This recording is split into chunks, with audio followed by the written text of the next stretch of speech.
നമസ്കാരം, തേട ന്യൂസിലേക്ക് സ്വാഗതം. പുതിയ സാമ്പത്തിക വർഷത്തിന്റെ തുടക്കത്തിൽ തന്നെ രാജ്യത്ത് നിരവധി നിർണായക മാറ്റങ്ങൾ നടപ്പിലാവുകയാണ്.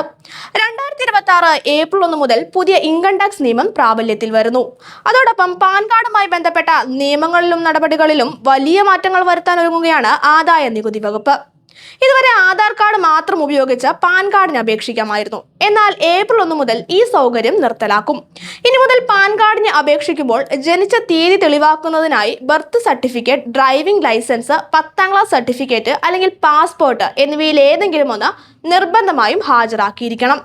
കൂടാതെ പാൻ കാർഡിലെ പേരും ജനിച്ച തീയതിയും ആധാർ കാർഡിലെ വിവരങ്ങളുമായി 100% പൊരുത്തപ്പെടണം. പേരിൽ ചെറിയ മാറ്റങ്ങൾ ഉണ്ടെങ്കിൽ പോലും അപേക്ഷ നിരസിക്കപ്പെടുവാൻ സാധ്യതയുണ്ട്. ബാങ്ക് ഇടപാടുകളിൽ പാൻ കാർഡ് നിർബന്ധമാക്കിയിരുന്ന രീതിയിൽ വലിയ മാറ്റങ്ങൾ വന്നിട്ടുണ്ട്. നിലവിൽ 50,000 രൂപയ്ക്ക് മുകളിൽ നിക്ഷേപിക്കുമ്പോഴാണ് പാൻ കാർഡ് ആവശ്യമായിരുന്നത്. എന്നാൽ പുതിയ നിയമപ്രകാരം ഒരു സാമ്പത്തിക വർഷത്തിൽ ആകെ നടത്തുന്ന പണം നിക്ഷേപിക്കലോ പിൻവലിക്കലോ 10 ലക്ഷം രൂപയോ അതിൽ കൂടുതലോ ആയാൽ പാൻ കാർഡ് വിവരങ്ങൾ നൽകണം. ചെറിയ തുകകളായി പലതവണ ഇടപാട് നടത്തി നികുതി വെട്ടിപ്പ് നടത്തുന്നത് തടയുവാനായാണ് ഇത്തരത്തിലൊരു നീക്കം. കൂടാതെ വാഹനങ്ങൾ വാങ്ങുമ്പോൾ പാൻ കാർഡ് ഹാജരാക്കേണ്ട പരിധിയിൽ ഇളവ് അനുവദിച്ചിട്ടുണ്ട്. മുൻപ് ഇരുചക്ര വാഹനങ്ങൾ ഒഴികെ മിക്കവാറും എല്ലാ വാഹനങ്ങൾ വാങ്ങുമ്പോഴും പാൻ കാർഡ് നിർബന്ധമായിരുന്നു. എന്നാൽ ഇനി മുതൽ 5 ലക്ഷം രൂപയ്ക്ക് മുകളിൽ വിലയുള്ള വാഹനങ്ങൾ വാങ്ങുമ്പോൾ മാത്രമേ പാൻ കാർഡ് ഹാജരാക്കേണ്ടതായുള്ളൂ. ഇത് സാധാരണക്കാർക്ക് ബജറ്റ് കാറുകളും ബൈക്കുകളും വാങ്ങുമ്പോൾ കൂടുതൽ സൗകര്യപ്രദമാകും. പാൻ കാർഡുമായി ബന്ധപ്പെട്ട മറ്റൊരു വലിയ മാറ്റം റിയൽ എസ്റ്റേറ്റ് മേഖലയുമായി ബന്ധപ്പെട്ടതാണ്. ഈ മേഖലയിൽ പാൻ കാർഡ് നിർബന്ധമാക്കിയിരുന്ന പരിധി 10 ലക്ഷം രൂപയിൽ നിന്നും 20 ലക്ഷം രൂപയാക്കി ഉയർത്തിയിട്ടുണ്ട്. അതായത് 20 ലക്ഷം രൂപ വരെയുള്ള വസ്തു ഇടപാടുകൾക്ക് ഇനി പാൻ കാർഡ് വിവരങ്ങൾ നിർബന്ധമല്ല.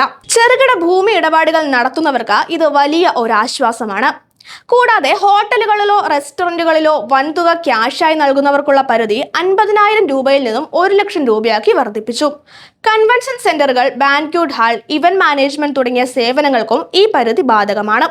1 ലക്ഷം രൂപയ്ക്ക് മുകളിൽ പണമായി നൽകുന്നവർ മാത്രം ഇനി പാൻ വിവരങ്ങൾ നൽകിയാൽ മതിയാകും. ഇൻഷുറൻസ് മേഖലയിലാണ് ഏറ്റവും കർശനമായ മാറ്റങ്ങൾ വന്നിരിക്കുന്നത്.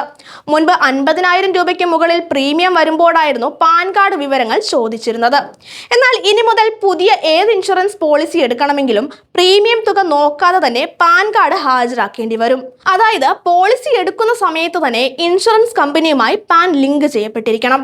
ഈ മാറ്റങ്ങൾ ശ്രദ്ധാപൂർവം മനസ്സിലാക്കുന്നത് നിങ്ങളുടെ സാമ്പത്തിക ഇടപാടുകൾ കൂടുതൽ സുതാര്യമാക്കുവാൻ സഹായിക്കും. പ്രത്യേകിച്ച് പാൻ കാർഡും ആധാർ കാർഡും തമ്മിലുള്ള ലിങ്കിങ് നിർബന്ധമാക്കിയതിനാൽ ഇതുവരെ പൂർത്തിയാക്കിയിട്ടില്ല എങ്കിൽ ഉടൻ തന്നെ ചെയ്യുന്നതാണ് നല്ലത്. ഇല്ലെങ്കിൽ പാൻ കാർഡ് പ്രവർത്തനരഹിതമാവുകയും ഉയർന്ന നിരക്കിൽ TDS അടയ്ക്കേണ്ട സാഹചര്യം ഉണ്ടാവുകയും ചെയ്യും.